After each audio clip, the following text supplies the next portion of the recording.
Halo Sobat Hidup, kembali lagi bertemu dengan saya Lucia Desi. Apa kabar? Salam sehat, salam damai sejahtera. Di edisi 42 ini, Majalah Hidup mengangkat tema tentang perayaan 75 tahun Seminari Menengah Kristus Sacerdos Pemantang Siantar.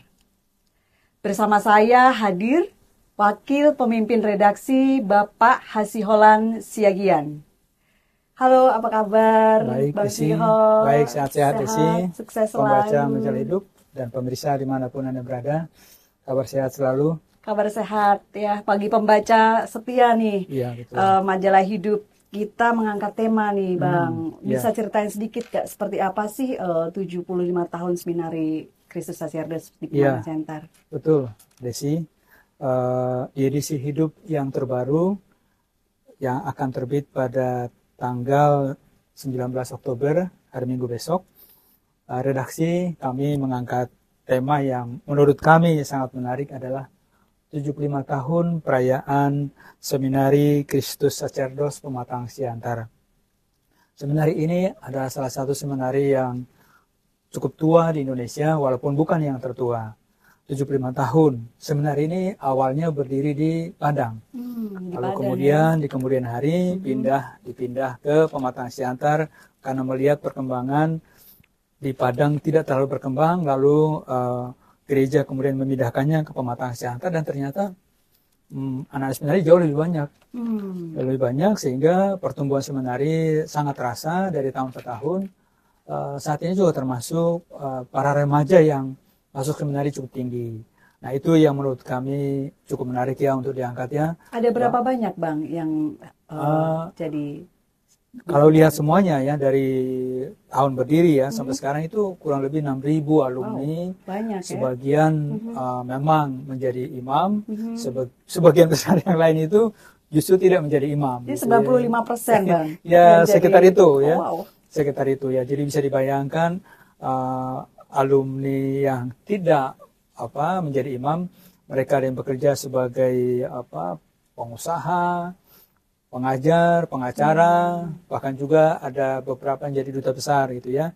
Nah, ini sesuatu yang menarik menurut kami. Maka melihat pentingnya seminari ini dalam gereja, kehidupan gereja di Regio Sumatera, terutama di Keuskupan Agung Medan, maka bagi kami redaksi merasa bahwa ini satu yang kita kedepankan dalam rubrik-rubrik selain di sajian utama juga di beberapa rubrik yang lain. Iya. Jadi di situ banyak ya, Bang, dibahas ya Iya, topik-topik menarik. Terus ada juga nih, Bang, dari tinta baptis hingga tinta pengabdian. Itu seperti apa nih? Iya, jadi memang topik yang kami angkat juga tidak hanya tentang seminarinya sekarang, tapi juga dari masa lalu ya.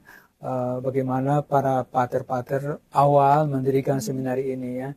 Jadi mereka kemudian berjuang supaya seminari ini bisa tetap berdiri ya. Dan ada banyak yang berubah. Dalam arti begini, Desi. Seminari dulu memang saya juga alumni dari sana. Alumni juga ya? Jadi dulu seminari memang murni seminari dalam arti asrama, di situ belajarnya, di situ tidurnya, di situ semuanya. Ngantri makanan. Ya. Tentu saja.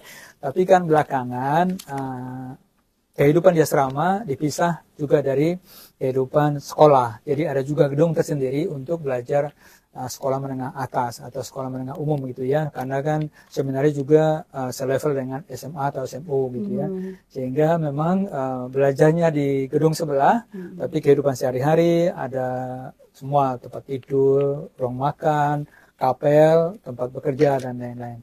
Suka dukanya apa nih, Bang? Kalau di sana selama di seminari? Tentu saja banyak. Dibahas di sini juga kan? Dibahas di sini. Dibahas ini, maka waktu kemarin itu cukup banyak alumni yang datang dari berbagai tempat ya. Jadi ya mereka kembali ke rumah sepertinya kembali mengenang masa-masa indah bagaimana mereka dulu di seminari. Nah, itu yang kami lihat, tetapi lebih dari itu memang seminari kan menjadi jantung gereja, jantung keuskupan.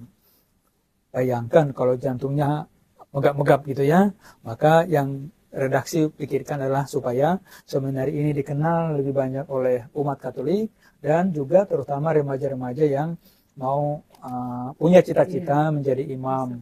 Nah, datangnya kemana ya? Ke seminari ini, salah satunya ya.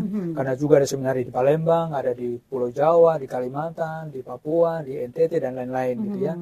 Sulawesi. Nah, seminari ini kami lihat menjadi salah satu tempat pembinaan iman dan juga cita-cita para remaja yang mau menjadi imam. Begitu Desi.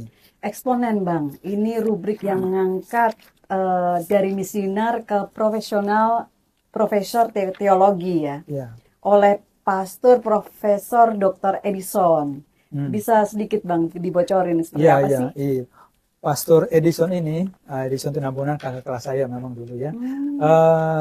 Sekarang berarti waktu kemarin nostalgia ya Bang ya, ketemu. Oh, beliau nggak datang. Saya juga kebetulan ya? juga nggak datang. Nggak datang. Tapi yang menarik dari Pastor Edison ini adalah bahwa dia sebentar lagi akan dikukuhkan menjadi guru besar bidang teologi di STFT IDA Sasana Malang. Jadi sebentar lagi akan dikukuhkan. Saya kira dia adalah profesor pertama dari alumni Pematang Siantar. Nah, kisah hidupnya menurut saya sih pribadi ya, ini menarik bagaimana dinamika dia yang tadinya memang cuma mestinar ya, lalu kemudian sekarang beliau menjadi seorang guru besar di nanti akan juga ketua STFT IDA Sasana Malang. Nah, ini kan dia tidak menyangka menurut ceritanya yang ada di edisi ini di halaman berapa tidak pernah halaman 18 sampai dengan ya? 19.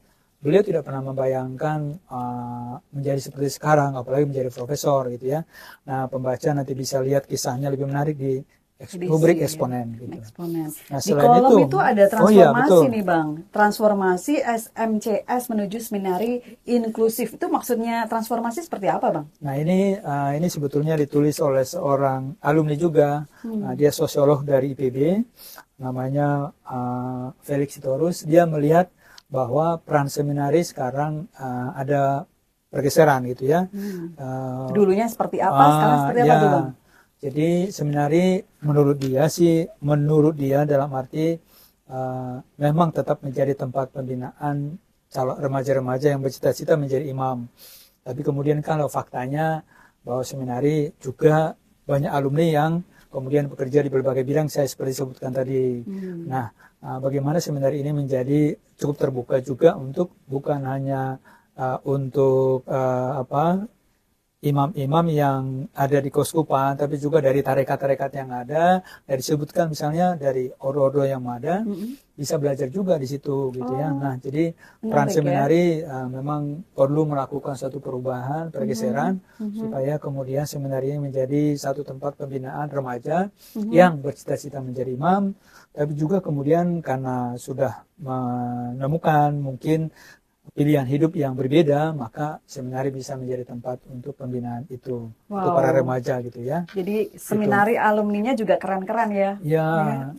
Selain sajian utama Bang, yang dibahas tema kali ini di edisi 42 apa aja nih? Iya, pembaca majalah hidup di edisi kali ini juga ada sajian khusus ya. Selain sajian utama ada sajian khusus, itu bicara mengenai kapitel Ordo OFM Provinsi Indonesia yang beberapa waktu lalu mereka mengadakan kapitel. Di kapitel itu mereka membicarakan, mengevaluasi karya OFM di Indonesia dalam beberapa tahun terakhir, lalu kemudian juga memilih pemimpin baru, kalau disebutkan provinsial gitu ya. Maka sudah ada provinsial baru OFM namanya Pastor Agustinus Laurentius Ngame OFM, dialah minister provinsi OFM yang baru. Nah, pembaca hidup tentang perjalanan dinamika kapital itu dapat Anda lihat di sini kemana nanti OFM akan berjalan dan kemana arah mereka untuk kedepannya. Ini juga bagian yang menurut saya sih Desi ya menarik ya, menarik untuk dilihat karena OFM kan salah satu ordo yang cukup besar di Indonesia dan karya mereka juga cukup variatif gitu Desi. Iya. Oke. Kesaksian nih Bang, kita masuk ke rubrik kesaksian nih. Kardinal Angelo Acerbi. Mengapa Bang diangkat di tema edisi 42 ini? Ini juga menarik Desi ya. Dia adalah dalam sejarah gereja salah satu kardinal tertua, ya. Di usianya Satu-satunya sudah satu-satunya Wow. sekarang. Nah, namanya Kardinal Angelo Acerbi, ya. Dia orang Italia. Kemarin dalam arti belum lama lah gitu ya. Dia diangkat oleh Paus Fransiskus menjadi kardinal, ya, di usianya yang sudah senior, ya, sudah 100 tahun ya. ya, wah, ya. Luar Pengalamannya, biasa ya pengabdian ya. pengabdian, pelayanan Ketaatan setianya ya, dari berbagai macam negara, jadi diplomat, jadi apalah gitu ya. Nah, ini bisa nanti dibaca oleh Sejarah juga ya. Iya, Satu-satunya nih betul. baru Ini kali ini ya. bukan baru kali ini. Baru kali ini bukan ya? Sudah ada beberapa kardinal yang baik. juga mencapai usia cukup senior menjadi kardinal. Ini kan sesuatu yang perlu diketahui oleh pembaca, bahwa pengabdian itu di gereja Katolik itu adalah seumur hidup gitu ya. Nah, ini salah satu nanti kisah perjalanan hidup, perjalanan panggilan Kardinal Angelo Acerbi. Ya. Bang, renungan minggu ya. Ini kan misionaris pewarta itu. Boleh nggak diceritain sedikit siapa penulisnya? Oh iya, ini juga di majalah itu kan selalu ada uskup yang menulis renungan minggu, ya. Nggak ada di majalah lain, adanya Gitu di majalah hidup. Keren. Di seluruh dunia juga nggak ada. Hanya ada di majalah hidup, maka hanya di majalah hidup ya, hanya, sahabat. hanya di majalah hidup ada uskup menulis secara rutin bergantian. Seluruh uskup di Indonesia sepanjang tahun bergantian menulis. Kali ini yang menulis adalah Bapak Uskup Tanjung Selor, Monsinyur Paulinus Ian Ola. Dia mengajak kita, karena kita akan merayakan Hari Minggu Misi Sedunia, Bapak Uskup mengajak kita supaya sebagai awam, siapapun juga, ikut serta dalam pewartaan kabar sukacita. Nah, tulisan Bapak Uskup ini menurut saya sangat kaya, sangat mendalam, inspiratif dan menyadarkan kita peran kita sebagai awam gitu. Tentu saja ini berhubungan juga dengan renungan minggu, renungan harian ya maksud saya. Renungan harian yang juga kan bagian dari renungan kita dari hari Senin, Selasa, Rabu, Kamis, dan sampai di puncaknya adalah di hari Minggu. Begitu seterusnya. Oke. Menarik. Oh ya. Ini kan ada juga yang bertanya nih Bang ya di konsultasi iman ya, bahwa pemakaman itu apakah dilakukan oleh pastor atau prodiakon nih? Pelayanannya ya. Iya gitu benar-benar. Ya, nah ini kan dibahas nih Bang di sini seperti apa Bang? Boleh dong bocorin dikit? Iya. Ini pertanyaan seorang pembaca setia hidup mengenai siapa sih sebetulnya yang bertugas melayani pemakaman ya. Kalau upacara pemakaman kan umat juga nggak ingin tahu tahu ya, pengen tahu ya Bang ya. Ada yang ingin supaya pastor saja, ada yang memang ya prodiakon juga bisa juga sih gitu ya. Nah, di sini Pastor Gregory Sertanto MSc dari Universitas Katolik de La Salle Manado menjawab pertanyaan itu. Ya sebetulnya sih tugas pelayanan itu kalau diserahkan kepada prodiakon ya akan dijalankan oleh prodiakon, tetapi kalau ada juga imam yang waktunya ada ya boleh juga gitu ya.